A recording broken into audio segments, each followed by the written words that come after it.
오늘도 우리는 하나님을 의지하고 하나님의 살아계심을 믿고 하나님의 전지하심과 전능하심 그리고 무궁하시고 영원하시고 아름다우신 그 하나님께서 오늘도 우리를 도우시고 우리와 함께 하심을 믿습니다.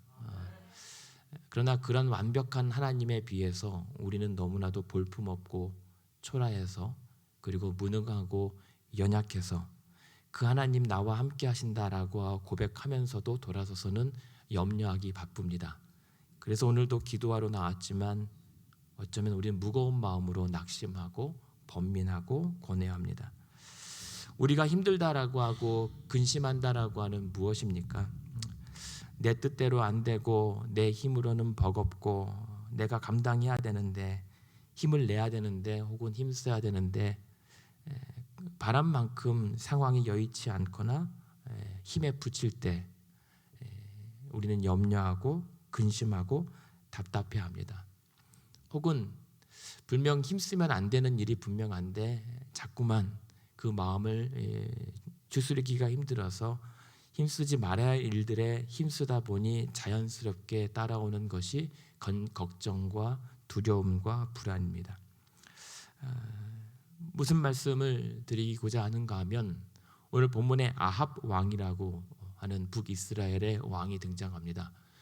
아합 왕은 하나님께서 꽤 눈여겨보신 왕 같습니다. 왜냐하면 다른 왕들 오히려 훨씬 눈여겨볼 만한 왕들, 좋은 왕들, 평가받을 만한 왕도 많은데 이 아합 왕의 시대만큼은 아주 긴 분량을 성경에 할애하고 있기 때문입니다.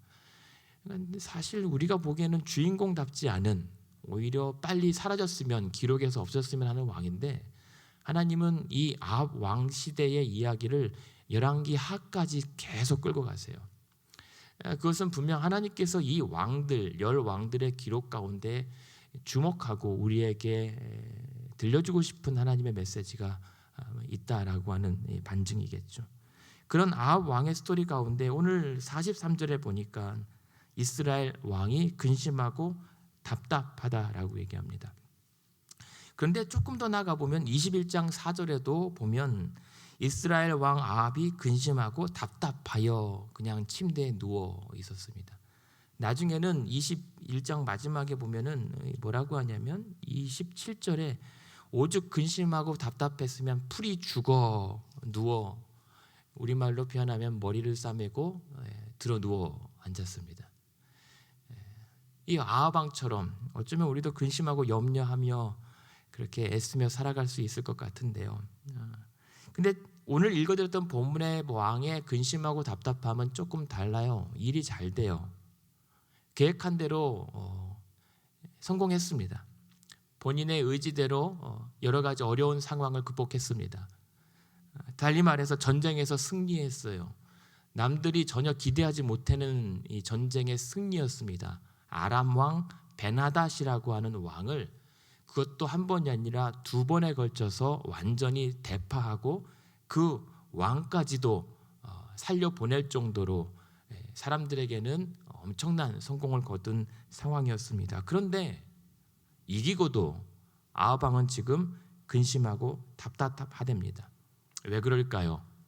두 가지 이유입니다. 하나님 뜻대로 안 해서 답답했고 내 뜻대로 안 돼서 근심하고 답답했던 겁니다. 그것이 바로 지금 아합 왕의 상황이에요. 어쩌면 오늘 저와 여러분이 근심하고 답답하는 그런 일들을 우리가 돌아보면 한 두 가지 이유일 거예요. 어쩌면 하나는 하나님의 뜻대로 안 해서 답답하고 내 뜻대로 안 돼서 답답할 수 있겠다 싶습니다. 그런데 오늘 읽어드렸던 본문의 43절의 첫 번째 근심하고 답답한 이 아합의 형편은 하나님 뜻대로 안 해서 근심한 겁니다. 무슨 말이냐면 20장에 보면 아람 왕 베나닷과의 싸움에서 이기긴 이겼지만 하나님께서 이기게 하신 싸움이었어요. 그 내용을 보면 20장 1절에 보면 배경이 아람의 베나닷 왕이 여러 군 왕들 30여 명 연합 군대를 조성해서 사마리아를 에워쌉니다. 그리고 2절에 베나닷이 이 아합 왕에게 이렇게 얘기합니다. 3절, 너의 은금은 내 거고 너의 아내들과 자녀들도 다 내 거다. 그러니 다 내놔라 라고 얘기합니다. 이제 아합 왕은 처음에는 어쩔 수 없습니다. 그렇게 우기고 겁박하는데 5절에 너의 은금과 아내들과 자녀들을 다 내게 넘기라고 했을 때 6절에 다 가져가십시오 라고 얘기를 한단 말이에요. 그냥 포기합니다. 어쩔 수 없죠. 그냥 모든 것이 망해버렸습니다. 그러나 8절에 보면 백성들이 말립니다. 그렇게 하면 안 됩니다 라고 하면서 버텨보라고 합니다. 그래서 버팁니다. 그런데 여기서 놀라운 것은 그렇게 이제 이길 수도 없는데 대책 없이 겁은 내는데 아합 왕에게는 방법이 없어요. 그런데 13절에 보면 하나님께서 한 선지자를 통하여 말씀하시는데 이 베나닷을 너의 손에 넘겨주겠다라고 얘기합니다. 그리고 정말 말 그대로 이 10왕들 30여 명의 왕들에 비해서 보기 초라한 15절에 보면 그 지방 고관의 청년들 혹은 젊은 이 장교들이겠죠. 230명 정도 하고 7,000명 정도를 규합해서 싸웠는데 20절에 보면 20절 21절에 보면 베나닷이 말을 타고 도망갈 정도로 크게 이깁니다. 그러니까는 도무지 싸움이 안 되는 싸움을 하나님께서 이 전쟁을 이기게 하셨다라고 하는 것입니다. 그런데 또 쳐들어옵니다. 그 다음에 이 베나닷이 절치부심해서 더 강한 군대들을 데리고 와서 왔는데 28절에 보면 역시 하나님의 사람이 말씀을 전하는데 이 큰 군대를 다 아합 너의 손에 넘겨주겠다라고 하면서 대승을 거두게 됩니다. 누구의 승리입니까? 하나님의 승리. 하나님께서 이기게 하신 전쟁이었어요. 그런데요, 다 이긴 싸움, 결국은 이 베나닷 왕이 마지막에 죽기 직전에 오히려 아합 왕에게 살려달라고 간절히 청합니다. 얼마나 보기 좋아요. 나를 해하려고 했고 무시했던 그 베나닷 왕이 나한테 엎드려서 제발 살려달라고 조아립니다. 그러니 33절에 보면 그 사람들이 좋은 징조로 여기고 그 말은 얼른 받아 베나닷을 살려줍니다. 이것이 34절에 보면 살려주고 아합 왕은 이제 베나닷과 조약을 맺으면서 이 전쟁을 아주 평화적으로 마무리해요. 그런데 그것이 문제였습니다. 이 선지자가 나중에 와서 오늘 읽어드렸던 본문은 그렇게 이겼는데도 불구하고 선지자가 하나님의 말씀을 재현하는 것이 하나님께서 이기게 하신 승리에 왜 네가 숟가락을 얹느냐라고 책망하셨던 거예요. 어려운 싸움을 이기게 하신 것은 하나님이었고 하나님의 말씀이었습니다. 그럼에도 불구하고 하나님의 은혜를 지금 자신의 사적 영역에다가 끌어다 쓴 겁니다. 왜냐하면 이때 당시 고대 근동에 이 전쟁이라고 하는 것은 신들의 신 전쟁입니다. 각자가 믿는 신들의 누가 강한가. 지금 이 상황에 그렇다면 아합 왕이 아무리 악한 왕이라 할지라도 하나님을 모르는 건 아니거든요. 우상 숭배는 할지라도 그래도 가장 으뜸인 신은 하나님이라고 여겼을 이 민족과 왕이 이 아람 왕을 이긴 전쟁에서 이겼다면 선포해야 할 것은 자신의 어떤 좋게 여기는 뜻이 아니라 하나님, 우리가 믿는 신이 이겼다라고 선포해야 될 전쟁이었습니다만 그 하나님을 배제시키고 자신들이 그리고 자기가 그 상대 적장의 말을 좋게 여겨서 그냥 자기의 이름을 선포한 격이었던 겁니다. 그러니까 하나님의 뜻은 이 아람을 멸절하여서 하나님의 백성들을 건지고 그리고 하나님의 백성들이 하나님께로 온전히 돌아오는 것이었는데 여전히 조금 처음에는 다 모든 것을 포기했다가 한 번 이기고 두 번도 이기게 하시니까 그게 마치 원래 자신의 승리였고 자신의 능력처럼 착각하게 된 이 아합 왕은 하나님 말씀에 나중에 경고를 듣고 근심하고 답답했던 겁니다. 그래서 42절에 오늘 읽어드렸던 본문이 그렇게 놓아준 왕 대신에 그 목숨을 네가 대신하게 될 것이다 라고 이야기를 하는 겁니다. 그리고 네가 놓아준 덕분에 그 백성들 대신에 이스라엘 백성들이 생명을 대신하게 될 것이다 라고 경고하니까 결국에는 아합 왕이 지금 근심하고 답답한 것은 하나님의 뜻대로 안 했다가 근심하고 답답했던 거예요. 그런데 오늘 그러고 집으로 돌아갔는데요. 근데 21장 4절에 얼마 지나지 않아서 21장 1절에 보니까 뭐라고 얘기합니까? 그 후에 이 일이 있으니, 그러니까 하나님의 뜻대로 안 했다가 여전히 근심한 채로 있는데 조금 지나서 21장 4절에 보면 아까 말씀드렸던 것처럼 아합이 근심하고 답답하여 이번에도 들어 누웠습니다. 근데 이번에는 답답한 이유가 달라요. 이번에는 내 뜻대로 안 되니까 너무 답답해서 화가 난 나머지 머리 싸매고 누워 있는 겁니다. 근데 그 내 뜻대로 안 된 일이 뭐냐면 백성 중에 나봇이라고 하는 사람이 있는데 이 나봇의 포도원이 너무 갖고 싶었던 거예요. 근데 이 포도원을 너무 갖고 싶었는데 어떻게든 팔아라, 어떻게든 뺏어보려고 했는데 안 돼요. 그래서 결국에는 그 나봇의 포도원을 갖고 싶어서, 그런데 갖지 못해서 알아 누운 겁니다. 결국 내 뜻대로 안 되니까.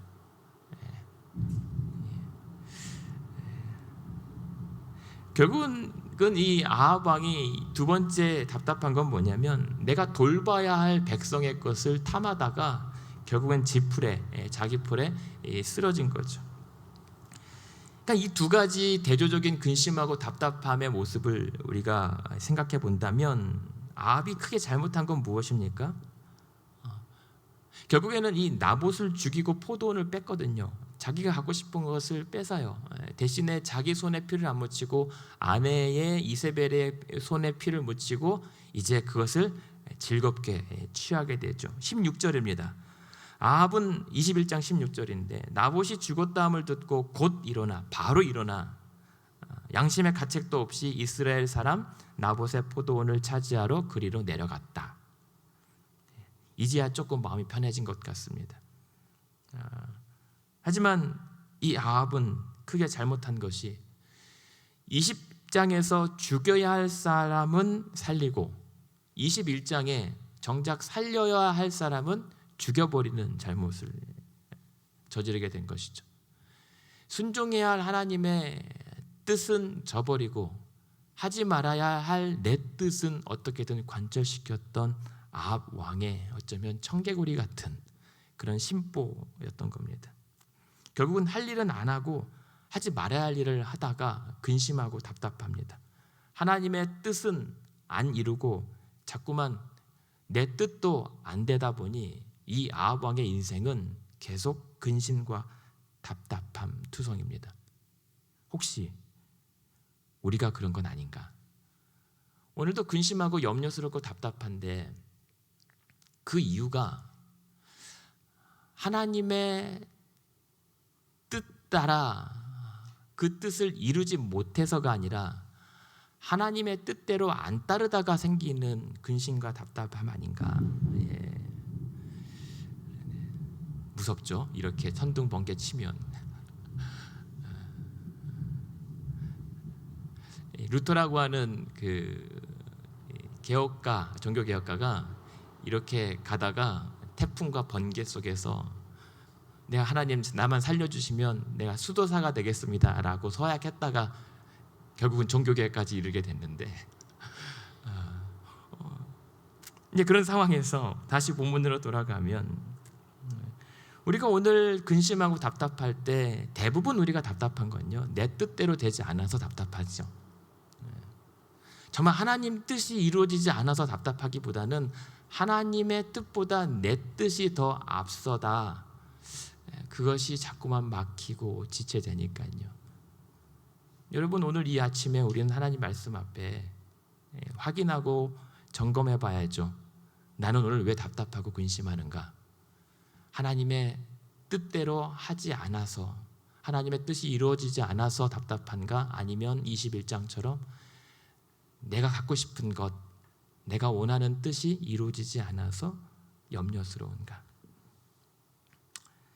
그런데요, 결국은 이 근심과 답답함이 아까 읽어드렸던 21장 마지막 27절에 보면 그러다가 풀이 죽을 때까지, 결국은 알아놓을 때까지 이어집니다. 왜냐하면 하나님의 책망을 듣게 되거든요. 아까 잠깐 봤지만 21장 27절에 보면 아합이 이 모든 말씀을 들을 때에 그의 옷을 찢고 굵은 배로 몸을 동이고 금식하고 굵은 배에 누우며 또 풀이 주고 다녔다라고 하는 겁니다. 근심도 건강할 때 근심하죠. 근심이 쌓이다 보니 이제 죽을 것 같아 근심조차도 생각이 나지 않을 정도입니다. 왜요? 하나님의 책망과 하나님의 경고를 들었기 때문에, 아니 하나님의 근심을 알아버렸기 때문입니다. 아합 왕도 근심하고 답답하죠. 우리도 답답하죠. 여러분도 근심합니다. 그런데 그런 상황으로 우리를 계속 내려다보고 지켜보실 하나님의 마음은 오죽하실까? 왜 아합 왕 같은 사람에게 하나님은 왜 집중하고 계속 관심을 가지실까? 하나님은 아합 왕에게 뭔가 기대하시는 한 가지 모습이 있었던 것 같아요. 우리가 모르는, 아합 왕은 잔인하고 냉정하고 그런 캐릭터 같은데, 그러나 하나님의 입장에서만큼은 뭔가 계속 아합 왕을 주시하고 있는 이유가 뭘까? 그러면서 오히려 아합 왕이 근심하고 답답하지만 하나님이 더 답답해 하시는다는 것을 보게 됩니다. 오늘도 우리가 답답하고 근심스럽지만 우리의 딱딱한 처지를 오늘도 바라보실 하나님은 또 오죽하실까? 라는 생각을 좀 해보게 됩니다. 그 마이크가 너무 커서 전사님 그냥 원래대로 하시면 될 것 같습니다. 오늘처럼 이 아침에 이렇게 번개치고 우레가 내리면 타이밍 때 무섭죠. 어쨌든 지금 하나님께서 왜 이 아합 왕에 대한 근심과 답답함을 비치시고 결국 하나님 백성들에게까지 이렇게 하실까? 아합 왕에게 기대하는 것 한 가지 모습이 있습니다. 바로 자신의 뜻대로 근심하지 말고 하나님의 뜻대로 근심하기를 원하는 거예요.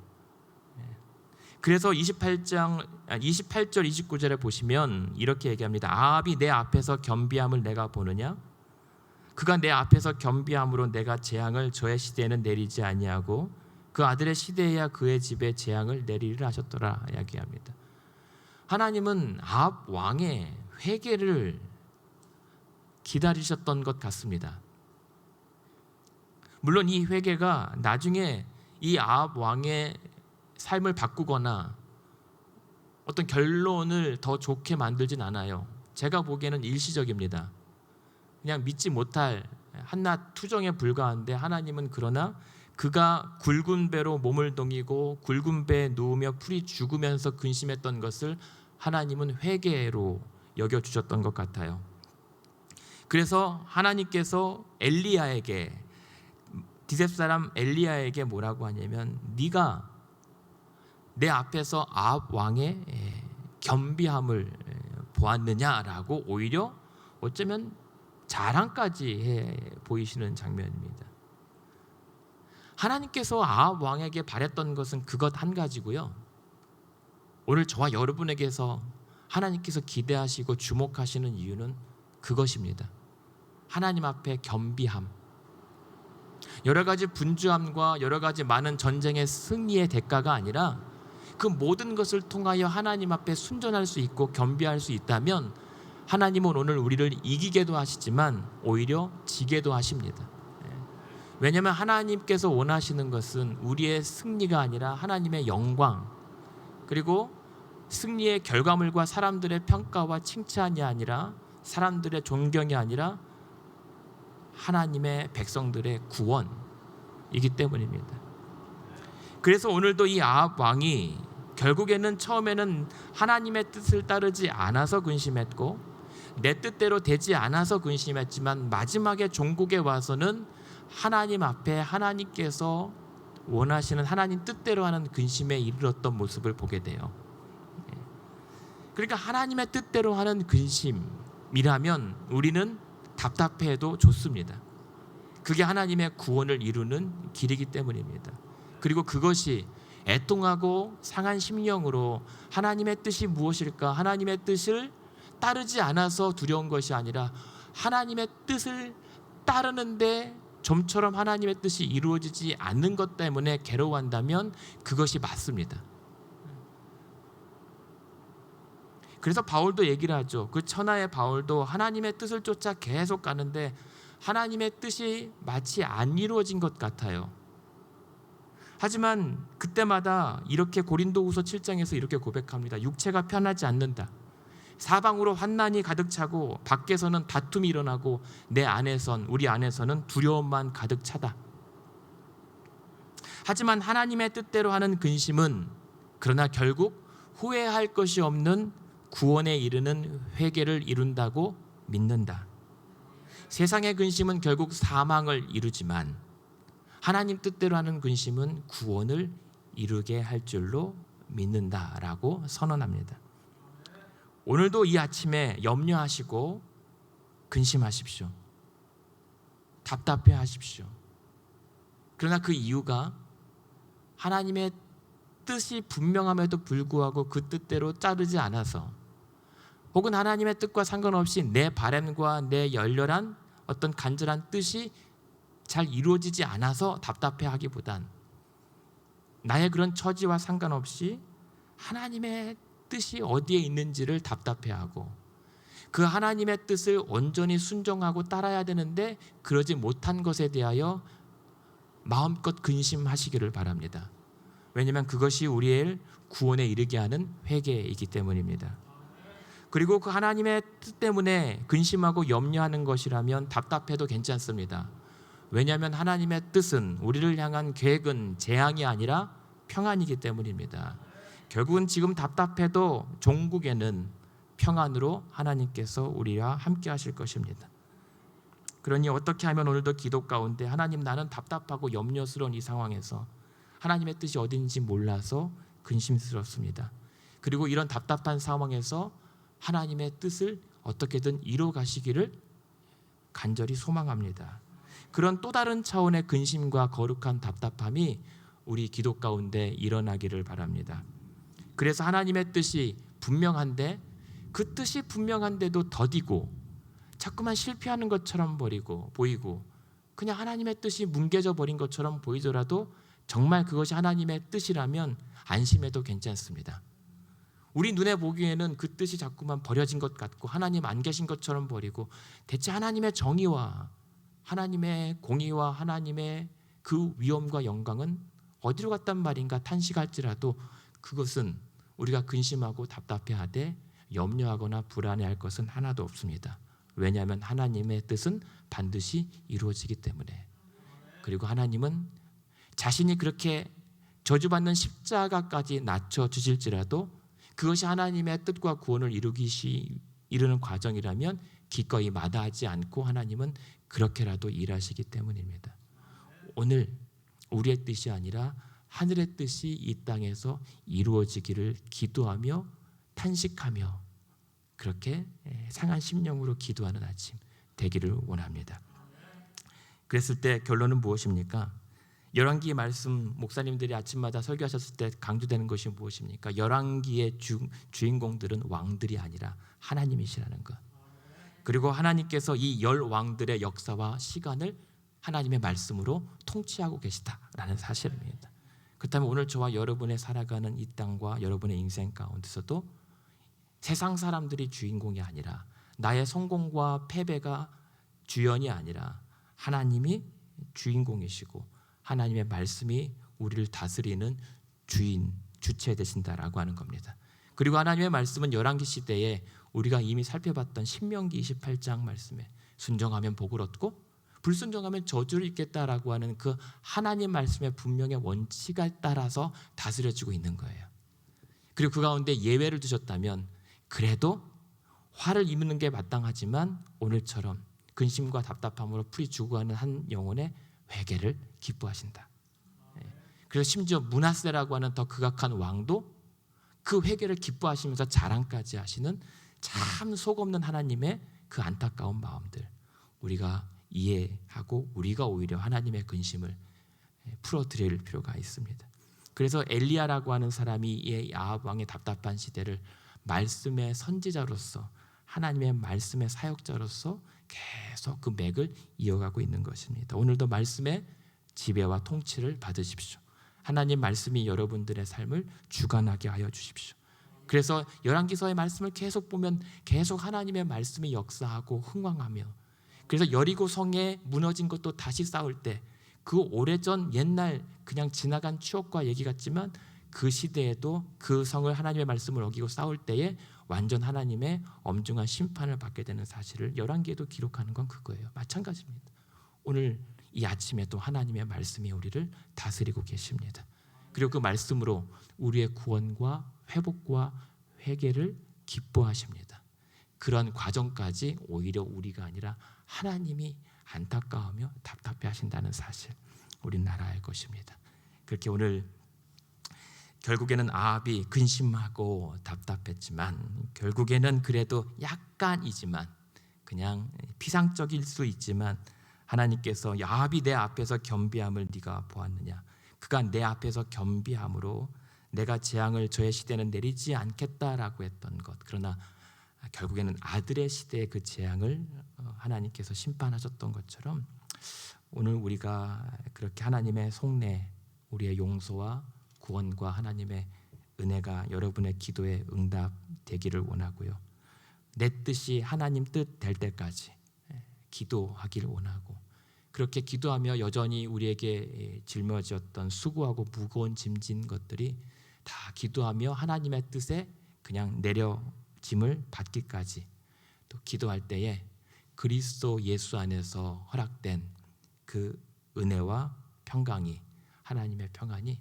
저와 여러분 이 아침에 누려지기를, 그래서 여러분의 근심과 답답함이 조금은 내려지기를, 그리고 여러분의 피곤한 인생과 답답한 인생을 통하여 하나님의 뜻을 이루시기를 주님의 이름으로 축원합니다.